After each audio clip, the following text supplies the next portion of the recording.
Where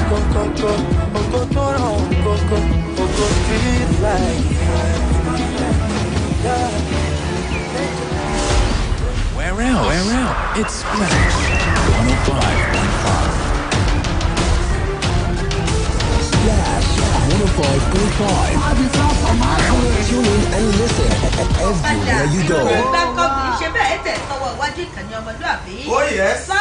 Quick, charge at 240. Hot news, cool vibes, sports, and more On the Integrity Station.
Good afternoon.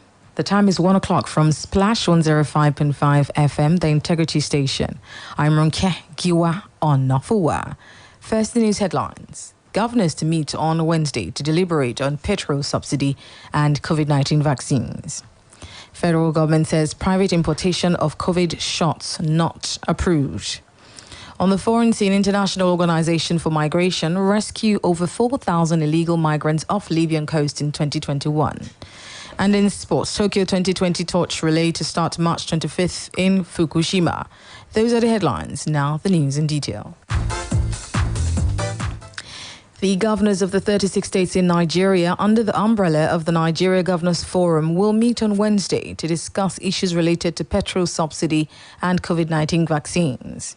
The governors made the disclosure in a statement issued in Abuja by Mr. Abdulrazak Bello Barkindo, the head media and public affairs of NGF Secretariat. The forum spokesperson said the emergency meeting would be held virtually. Bello Barkindo said that Governor Nasir El-Rufai of Kaduna State, who is the chairman of NGF Committee on Subsidy on Petrol, would brief his colleagues before any decisions on the supply and or retailing of the product was taken. He added that various issues revolving around the COVID-19 vaccines rolled out would feature prominently in the 28th teleconference meeting. Governor Ifeanyi Okowa of Delta and Chairman NGF Committee said that the Presidential Task Force on COVID-19 would brief his colleagues on the situation with the vaccines rolled out and their attendant encumbrances. He said that the meeting, which would commence by 2 p.m., would also play host to 3 external presentations. Now, President Muhammadu Buhari yesterday hosted an audience Dr. Ngozi Okonjo-Iweala, newly appointed Director General of the World Trade Organization, telling her that despite the robust support Nigeria gave to her candidacy for the position, she also earned it with a record of performance both at home and abroad. The president said Dr. Okonjo-Iweala was putting Nigeria more on the world map. President Buhari lauded Nigerian women once again, pointing to key positions they hold like Minister of Finance, Budget and National Planning, Head of the Civil Service of the Federation, and many others. He said the same way the government would encourage the youths. The new WTO DG thanked President Buhari for the pulsating support she received from her own country in the race for the position. She apprised the president of the opportunities for Nigeria in the global organization, as well as the challenges, stressing that WTO will do more to help Nigeria. I think Nigeria is already 19% of Africa's trade is from Nigeria. It's slightly under a share of the African economy, which is about 25% to a quarter. So we should reach that and exceed it. So we're not doing so badly. I believe that Nigeria can compete within the 1.3 billion people market that we have in Africa. And if we're able to export this much into the continent, I think we're able to try more. I don't know about being stifled. Competition, after that period in which you've been able to develop your industry, which is available to us under special and differential treatment, we should be able to compete with other countries and even outcompete them in certain areas. We're doing that already, and we should build on that. We have a vast potential. For instance, there's a strong demand for our fashion on the continent, but we've not yet managed to harness it. Can you imagine what could happen if Nigeria was able to do that? So I don't know about being stifled. I think we can leverage on what we have now within the economy, the talent we have to produce more and export more. Worried by the spate of insecurity in some parts of Oyo State and the threat by kidnappers, the state government has inaugurated the State Security Task Force. The task force, chaired by Governor Seyi Makinde, has the mandate to liaise with all stakeholders, including traditional rulers, towards curtailing threat to human lives across the state. Correspondent David Bello reports that Governor Seyi Makinde, in his inaugural speech, said the task force was necessary following threat of kidnapping and other forms of insecurity in some parts of the state. Governor Makinde, who disclosed that the team would meet as situation demands, stressed that all hands must be on deck towards ensuring safety of all residents of the state. Because of the challenges that we are currently facing security-wise, if we're not careful, what goes around will come around. We've been hearing about kidnapping of school children, their teachers, and we do not want that to happen in Oyo State. At the ESCO meeting of last Tuesday, we set up a state security task force, myself chairing the task force. This is our inaugural meeting, and the members have been carefully selected. The Ekiti State government has begun compensation of victims of police brutality and abuses of human rights as an aftermath of the NSAS protests. Though the panel has not ended its sitting, the state government said it must register its deep concerns and willingness to compensate victims without delay. Governor Kayode Fayemi, who presented the checks of over 7 million naira in total at his office in Ado-Ekiti, said his administration remained committed to ensuring justice is ensured and enhanced in good time. The governor also apologized to the victims for the pains and losses recorded. He said beyond the compensations, institutions must be strengthened for rights to be enhanced and protected. My administration recognizes that enforcing the rights of victims require efficient institutions, without which our laws and policies may not be sustainable. The judiciary and the Ministry of Justice are important institutions in this regard. One of our strategic goals for the administration of justice is to have an adequate network of accessible and service-oriented courts across all communities in Ekiti State. May I once again formally apologize to all the victims of right violations as recognized by the judicial panel for the hurt they experienced and the loss they suffered. It is my hope that this monetary compensation will contribute to repairing your financial loss and all the psychological and physical injuries that you may have suffered. Please accept my very best wishes. The chairman of the Judicial Panel of Inquiry on Police Brutality and Other Matters, Justice Christopher Akitayo, explained that some of the compensations go beyond monetary offers, as some victims are recommended for employment based on their peculiar cases. Akintayo stated that police officers were also on the compensation list, as some fell victims of the NSAS protests. The federal government has not authorized private importation of COVID-19 vaccines. The Minister of Health, Dr. Osage Ehanire, made this known during the Presidential Task Force briefing on COVID-19 in Abuja. He said that private importation of COVID-19 vaccines has not been authorized due to reports of substandard falsified vaccines in circulation, noting that the deployment of vaccines will be handled by the National Primary Healthcare Development Agency, that is the NPHCDA, or any of the agency's accredited facilities for now. Speaking on the ongoing concerns about the AstraZeneca vaccines, the ministry assured that the vaccines were safe and no adverse effects had been recorded in the country. The minister also said that the National Agency for Food, Drugs Administration and Control have developed a health safety app to enable those who have been vaccinated report any adverse reaction. 8,000 jabs have been administered across 34 states and the FCT with the Oxford AstraZeneca vaccines, except Kogi. Kogi State is yet to establish a fully functional cold chain facility in order to receive its allocation.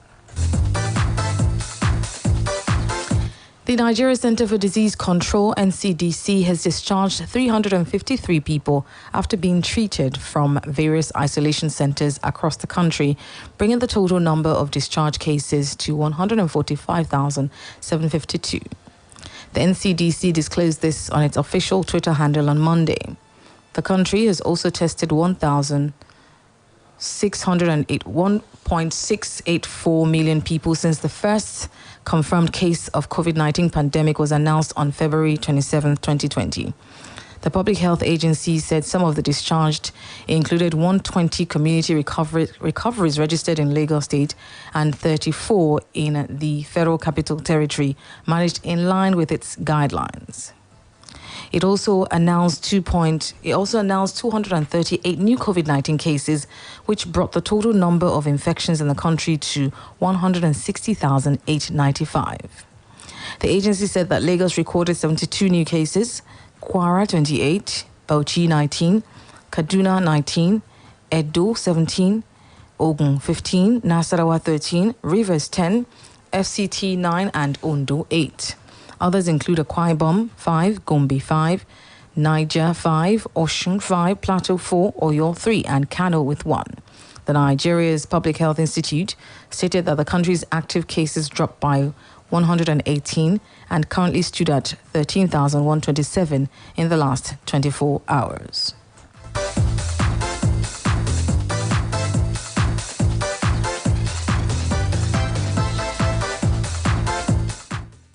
Now turning to the foreign scene. The International Organization for Migration, IOM, has said that a total of 4,129 illegal immigrants have been rescued and returned to Libya so far in 2021.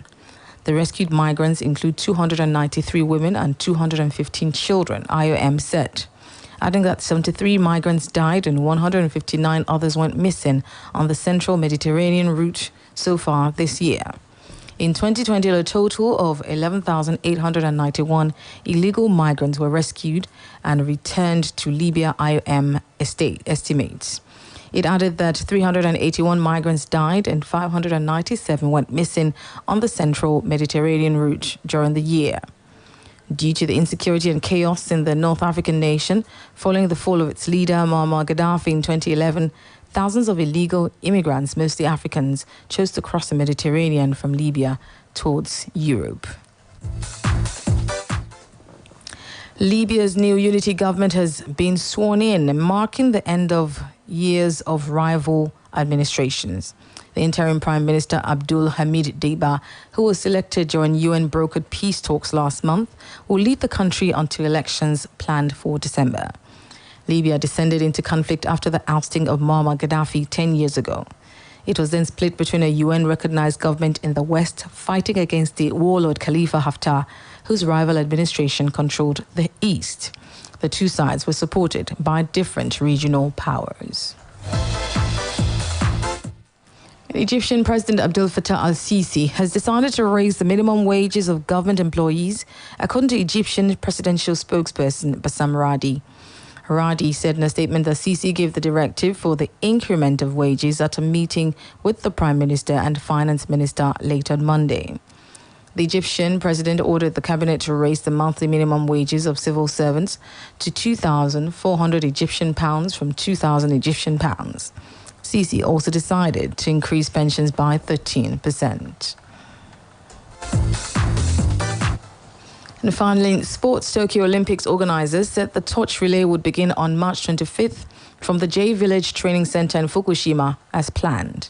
It also launched to build up to the start of the Games in July as the organizers continue to work on COVID-19 countermeasures. The grand start ceremony and first section of the relay on day one would not be open to the public. This will be as organizers reduce the number of participants and simplify the program to prevent the spread of the coronavirus. The statement said that Tokyo 2020 is committed to ensuring the safety and security of the Tokyo 2020 Olympic torch relay by taking countermeasures to prevent the spread of any infections among spectators, torchbearers, staff and other relay participants, as well as local residents. A former Super Falcons handler, Godwin Ezilane, has called for total support for Super Eagles coach Gernot Rohr to enable him deliver on his mandate.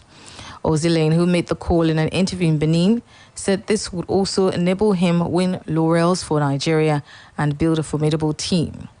According to him, now is not the time to criticize the German tactician as he is building a team that will rescue Nigeria from poor performances. Ezilane, however, urged the coach to be guided by the performances of players before extending invitation to them. Just before we go, a recap of the headlines. Governors to meet on Wednesday to deliberate on petrol subsidy and COVID-19 vaccines. Federal government has not approved private importation of COVID shots. International Organization for Migration rescued over 4,000 illegal migrants off Libyan coast in 2021. Tokyo 2020 torch relay to start March 25th in Fukushima. For more details on the news, visit our website on www.splashfm1055.com. Now you can download the Splash FM mobile app on iOS, BlackBerry World and Google Play Store to listen live, get news update, opinion poll, and also report an event live to us through the iReport feature. To download, simply go to any of the stores mentioned and search for Splash FM 105.5, then click to download.